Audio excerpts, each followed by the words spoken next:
किसानों ने जो पहले चैलेंज किया उसको हम समझें। सबसे बड़ा उन्होंने चैलेंज ये किया है कि जो मार्केट इकोनॉमी पे डिपेंडेंट एग्रीकल्चर को हम मान के चलते हैं कि सप्लाई डिमांड के खेल में जो प्राइस डिस्कवरी यानी किसानों को अच्छा दाम मिलेगा, उसको किसानों ने चैलेंज किया।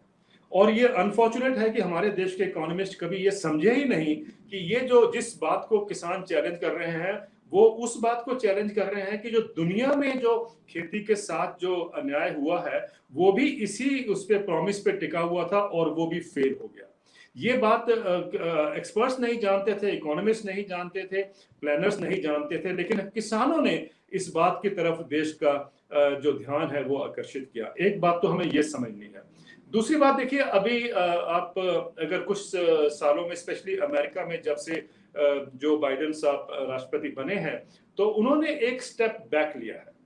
ये समझना बहुत जरूरी है कि उन्होंने कहा कि trickle down theory has failed. पहले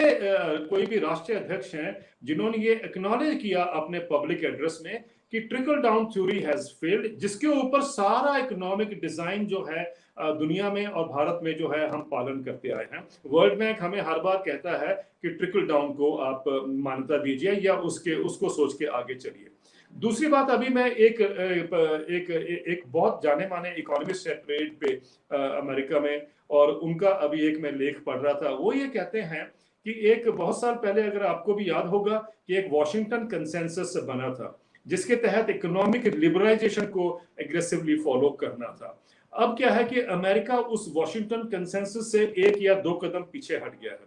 तो उनका ये कहना है कि अमेरिका अगर पीछे हट गया है तो डेवलपिंग कंट्रीज को, विकासशील जो देश हैं, उनको पीछे नहीं हटना है, क्योंकि आपकी कंडीशंस कुछ और है। अब देखिए, बड़ा इंटरेस्टिंग है ये। जब तो हमें बोला गया था फॉलो करने के लिए, जब हमारे पे पुश किया गया था, तब तो किसी ने नहीं कहा कि आपकी कंडीशन अमेरिका से अलग है, तो आप जरा ध्यान से इसको करिए। लेकिन क्योंकि अब अमेरिका पीछे हट रहा है,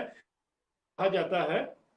इस सोच के साथ कि कहीं हमारे देश भी, डेवलपिंग कंट्रीज भी वही ना करें जो अमेरिका कर रहा है, तो हमें एक ड्रावा, एक डर पैदा किया जाता है कि आप मत पीछे हटिए, क्योंकि आपकी कंडीशन जो है वो अमेरिका जैसी नहीं है। अब आप समझिए इसका मतलब क्या है, कि इतनी बड़ी लॉबी है जो इस मार्केट इकोनॉमी को नहीं चाहती कि वो उससे एक कदम भी हम पीछे खींचे, थोड़ा भी हाथ पीछे खींचे। लेकिन इससे एक बहुत बड़ा जो मैसेज निकल के ये आ रहा है कि जो चीज शायद हमारे विशेषज्ञ नहीं समझ पाए, वो हमारे किसान समझ पाए। जिसको हम भोले भाले किसान कहें, कुछ लोग बेवकूफ कहते हैं, जो भी हम कहें, लेकिन किसान जो है वो इसकी निटी-ग्रिटी, उसकी पूरे जो उसके डिटेल्स हैं, फाइनल डिटेल्स को समझता है, उसको, क्योंकि उसको सहना पड़ता है, और वो आज खड़ा होके उसको चैलेंज कर रहा है। मुझे लगता है कि इसको अगर हम देखें, अगर इसको एक पॉजिटिव स्ट्रेंथ के रूप में देखें, तो आज सारे देश को समझना चाहिए, जिसमें आपने जैसे पहले कहा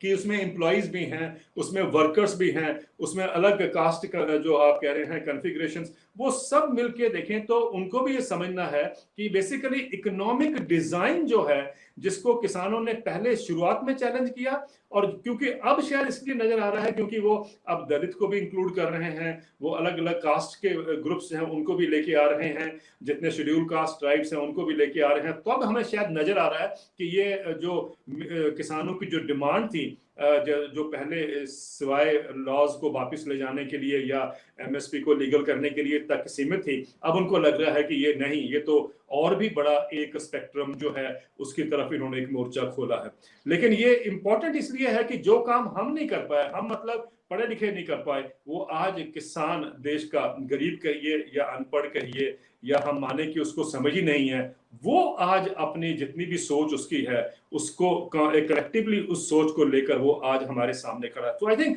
late us upload that farming community, जो ये मान रही है मुकेश जी कि सर जब तक हम इस ढांचे को नहीं बदलेंगे जो इकोनॉमिक डिजाइन है, तब तक आपका समाधान नहीं होगा।